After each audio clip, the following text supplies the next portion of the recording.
Theorem number 2 को देखते हैं, क्वेश्चन नंबर 9 चैप्टर नंबर 7 का।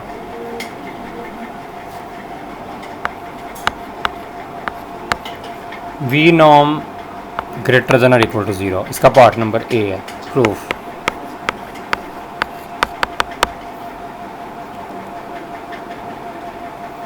हमें पता है कि v कामा v जो है ये ग्रेटर देन और इक्वल टू 0 होता है if v not equal to 0।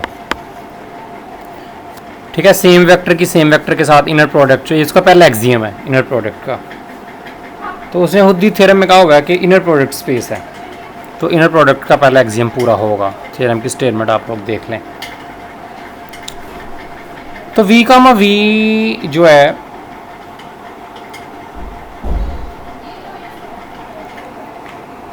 अगर मैं दोनों तरफ स्क्वायर रूट ले लूं तो फिर भी ये ग्रेटर देन 0 ही रहेगा, 0 का स्क्वायर तो 0 ही होगा। और ये मुझे पता है ये v नॉर्म के इक्वल होता है, v कामा v, तो ये प्रूव हो गया पहला हिस्सा। ठीक है, इतना ही है इसमें बस। सेकंड, और अगर 0 के इक्वल होगा तो फिर आंसर 0 आएगा।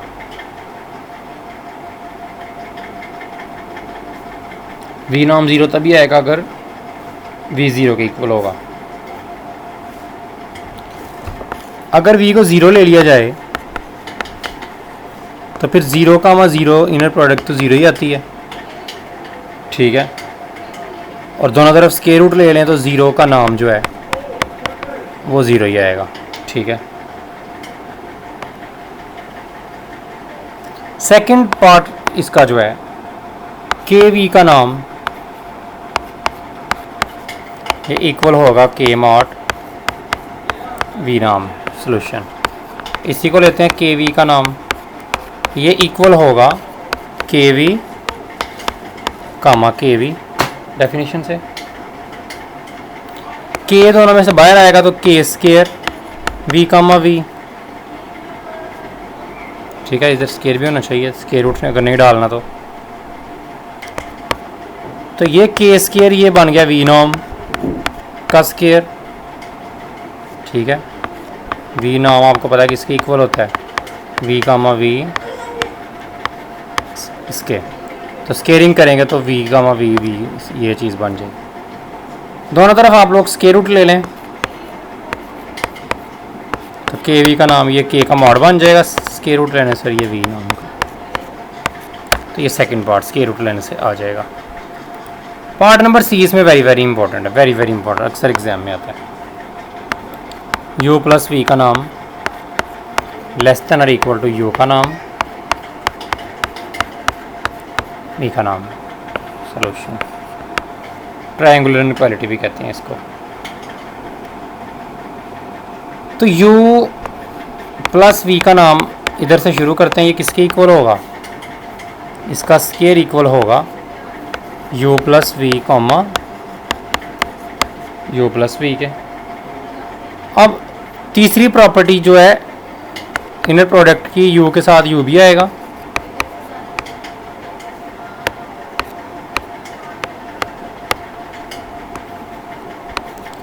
u के साथ v भी आएगा, प्लस v के साथ u भी आएगा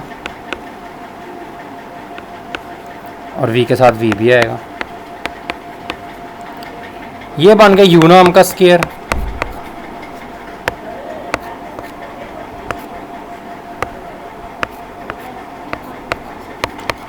ये सेम है, 2 टाइम हो जाएगा 2 u कामा v, ये बन गया v नाम का स्क्वायर। u नाम का स्क्वायर ये u कामा v का जो इनर प्रोडक्ट है, u कामा v इनर प्रोडक्ट ये लेस देन और इक्वल होता है u का नाम v का नाम। काशे-श्वार्ज़ इनइक्वालिटी हमने प्रूफ की हुई है। ठीक है, तो ये यूज़ कर लेंगे, तो ये लेस देन और इक्वल होगा u कामा v जो है ये लेस देन और इक्वल, लेस देन इक्वल की सिंबल नहीं रहेगी क्योंकि इसका आंसर लेस है ना, तो u का नाम v का नाम 2 वैसे ही रहेगा। प्लस वी नाम का स्केयर। तो ये कॉशी-श्वार्ज़ इनक्वालिटी मैंने यूज़ कर लिया।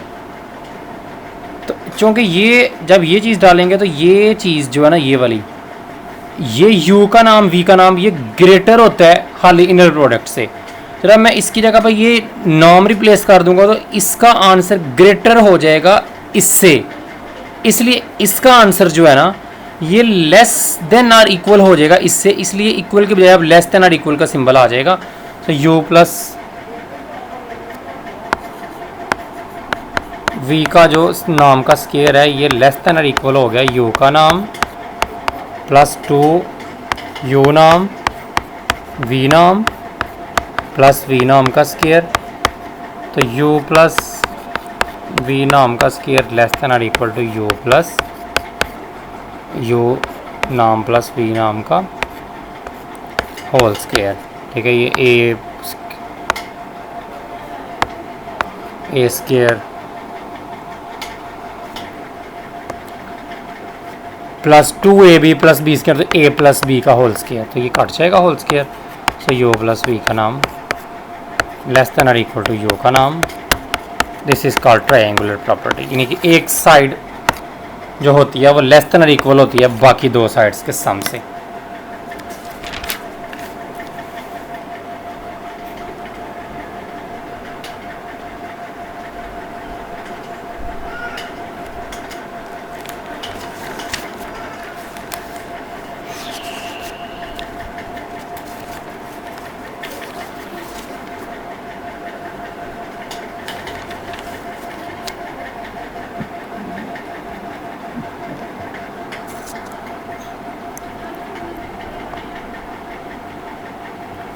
ऑर्थोगोनैलिटी की डेफिनेशन देखते हैं। Let we be inner product space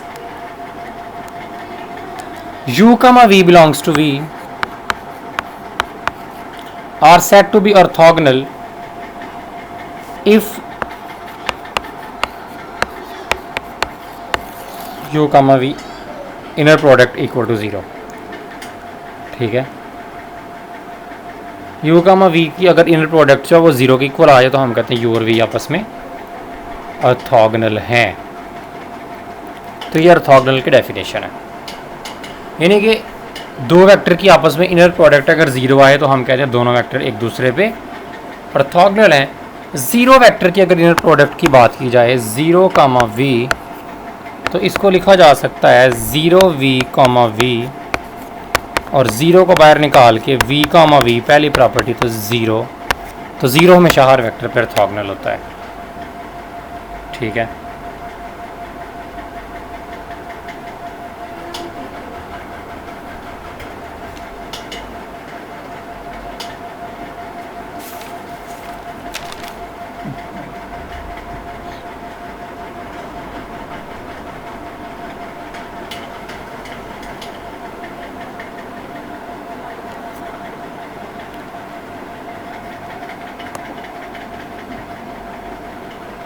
आगे इसमें एक डेफिनेशन है ऑर्थोगोनल कंप्लीमेंट।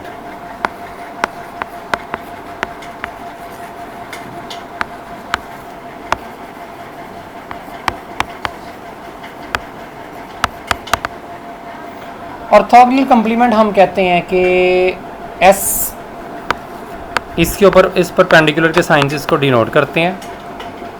इसमें वेक्टर स्पेस के वो एलिमेंट्स आते हैं इनर प्रोडक्ट स्पेस के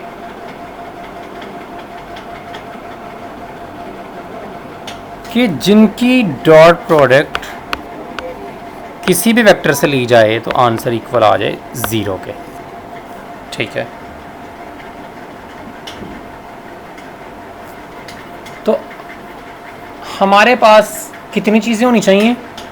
मेरे पास V एक इनर प्रोडक्ट स्पेस है, S जो है वो मेरे पास एक सबसेट है V का। ठीक है, इस S इस V का सबसेट है, तो फिर हम कहते हैं S ऑर्थोगोनल जो V का सबसेट है उसमें ऑर्थोगोनल एलिमेंट्स, S ऑर्थोगोनल में वो एलिमेंट्स आएंगे, किसमें से एलिमेंट्स आने हैं? वेक्टर स्पेस में से, इनर प्रोडक्ट स्पेस में से, इसमें से। इसके एक एलिमेंट को पिक करना है और उसकी इसके हर वेक्टर के साथ इनर प्रोडक्ट चेक करनी है, तो इसकी हर एक वेक्टर के साथ इनर प्रोडक्ट 0 होनी चाहिए फॉर एवरी, इधर वर्ड है for every u belongs to S, v के एलिमेंट को पिक करना है और एस के हर एलिमेंट के साथ इनर प्रोडक्ट चेक करनी है। अगर आंसर 0 के इक्वल आ जाए तो तब हम कहेंगे कि वी बिलोंग करता है एस ऑर्थोगोनल से। ठीक है, ये वाला वी छोटा वी है कि जो एस ऑर्थोगोनल में एलिमेंट्स आने हैं वो एस में से नहीं आने, वी में से आने हैं। कौन से एलिमेंट्स? वी में से एक एलिमेंट पिक करना है, एस के अंदर जितने एलिमेंट्स हैं हर किसी के साथ उसकी इनर प्रोडक्ट अगर 0 आ जाए, हर एक दो के साथ नहीं, हर के साथ, तो हम फिर उस वेक्टर को एस कंप्लीमेंट के अंदर डालेंगे। इस तरह से मेरे पास जो है ना एस कंप्लीमेंट एक सेट बनेगा। हमने प्रूव करना है कि ये एस कंप्लीमेंट एक सब स्पेस होती है। ठीक है, ये हमारा इसमें प्रूव करने वाला काम है। एस कंप्लीमेंट इज सब स्पेस, ये प्रपोजिशन नंबर 3 है। तो हम एस कंप्लीमेंट इज सब space of we.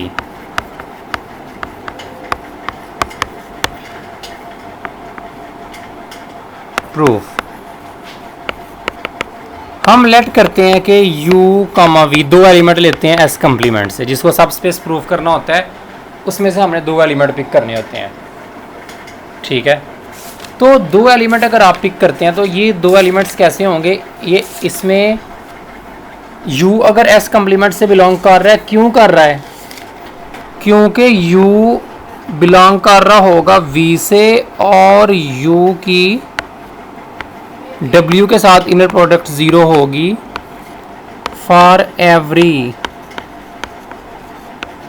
W belongs to S, W जितने भी S से बिलोंग कर रहे होंगे।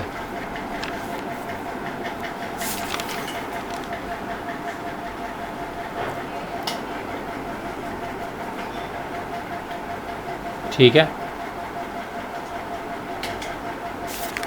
और आप इसी तरह से अगर V को बिलोंग करवा रहे हैं S के साथ, तो V बिलोंग कर रहा होगा पहले V के साथ और V की W के साथ इनर प्रोडक्ट 0 होगी for every W belongs to S। ये जो S कंप्लीमेंट से बिलोंग कर रहे हैं ये बेसिकली किसके एलिमेंट्स होते हैं? मैंने बताया डेफिनेशन में, ये V के एलिमेंट होते हैं। ये वेक्टर स्पेस के एलिमेंट होंगे और इसकी W के साथ for every W belongs to S इसकी इनर प्रोडक्ट 0 होगी। अब हम इस चीज़ को चेक करते हैं, AU प्लस BV, यही सब स्पेस में यही प्रूफ करना होता है ना कि उनका सम भी चला जाए, U और V अगर मैंने इसमें से लिया तो इनका सम भी इसी में चला जाए। तो अब देखें U किसका एलिमेंट है? V का, तो AU किसका होगा? वो भी V का। वेक्टर स्पेस है ना, इनर प्रोडक्ट स्पेस पहले वेक्टर स्पेस होती है एक, और V किसका एलिमेंट है? छोटा v है वेक्टर स्पेस का, तो BV भी वेक्टर स्पेस का, और 2 वेक्टर स्पेस के एलिमेंट है तो उनका सम भी, तो ये वेक्टर स्पेस का ही एक एलिमेंट है, ये वाला जो है कुलैयर लॉ से, कुलैयर लॉ और स्केलर मल्टीप्लिकेशन से। तो इसकी इनर प्रोडक्ट भी हम W के साथ चेक करते हैं for every W belongs to S, जो हम S का एक एलिमेंट फर्जी ले रहे हैं। तो इनर प्रोडक्ट डेफिनेशन के मुताबिक UW के साथ A बाहर आ जाएगा, UW के साथ लैदा हो जाएगा, A बाहर आ जाएगा, UW के साथ लैदा हो जाएगा और B बाहर आ जाएगा और VW के साथ लैदा हो जाएगा। तो ये तो 0 के इक्वल है, हमें पता है, ये तो उसका एलिमेंट हमने एक लिया हुआ, तो ये भी 0 और ये भी 0, तो आंसर आ गया 0। इसका मतलब है for every W belongs to S vector space की इनर प्रोडक्ट उसके साथ 0 है, तो ये भी फिर S कंप्लीमेंट से बिलोंग कर गया। सो AU प्लस BV भी S कंप्लीमेंट से बिलोंग कर गया, तो ये प्रोपोजिशन आपकी S कंप्लीमेंट इज सब स्पेस ऑफ V। ओके, तो ये आपका थ्योरम पूरा हो गया। तो ये ऑर्थोगोनल कॉम्प्लीमेंट का आपको पता चल गया। इसकी कुछ एग्जांपल्स भी करेंगे, एग्जांपल्स भी इसकी एग्जाम में आ जाती हैं अक्सर ऑर्थोगोनल कॉम्प्लीमेंट की। इसकी एग्जांपल वेरी वेरी इंपॉर्टेंट है। इस चैप्टर 7 में से क्वेश्चन आता है थ्योरम की बजाय, थ्योरम भी आते हैं लेकिन क्वेश्चन के ज़्यादा चांसेस होते हैं। बाकी जो 4 5 6 हमने चैप्टर पढ़े हैं, पहले 3 मिड टर्म के जो चैप्टर थे उसमें से क्वेश्चन आमतौर पर नहीं आता, लेकिन फिर भी मैं कुछ कह नहीं सकता, चांसेस हो भी सकते हैं। आगे ऑर्थोगोनल मैट्रिक्स।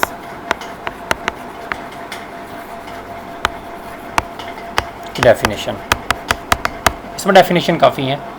एक रियल मैट्रिक्स पी को ऑर्थोगोनल कहते हैं if P is non singular, P एक तो नॉन सिंगुलर होना चाहिए और पी ट्रांसपोज से मैट्रिक्स आ जाए आइडेंटिटी। ये क्वेश्चन पहले आया भी हुआ है।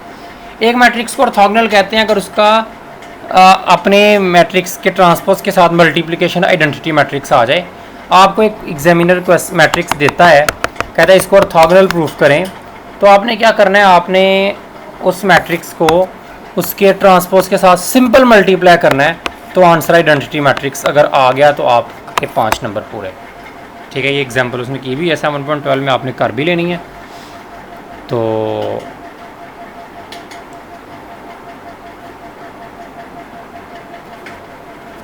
ओके, आगे हैं ऑर्थोगोनल सेट्स एंड, बल्कि थ्योरम नंबर 4 है एक, पहले उसको देखते हैं, बाद में डेफिनेशन देखते हैं। Theorem number 4, W is a subspace of V। तो कहता है कि V जो है ना, ये W plus W complement, orthogonal complement, यानी कि वेक्टर स्पेस जो है वो दो चीज़ों से मिलके बन जाती है। एक सब स्पेस, कुछ एलिमेंट सब स्पेस में आ जाते हैं, जो सब स्पेस में नहीं आते वो उसके ऑर्थोगोनल कम्प्लीमेंट में चले जाते हैं। इन दोनों के मिलने से आपकी पूरी की पूरी वेक्टर स्पेस बनती है और इन दोनों में कुछ कॉमन भी नहीं होता। जो W में आते हैं वो उसके ऑर्थोगोनल कम्प्लीमेंट में नहीं जाते, और जो ऑर्थोगोनल कम्प्लीमेंट में जाते हैं एलिमेंट्स, वो फिर सब स्पेस के अंदर नहीं होते। ठीक है, तो ये इसका प्रूफ आप लोगों ने खुद करना है। तो आपको इसके प्रूफ का पता है कि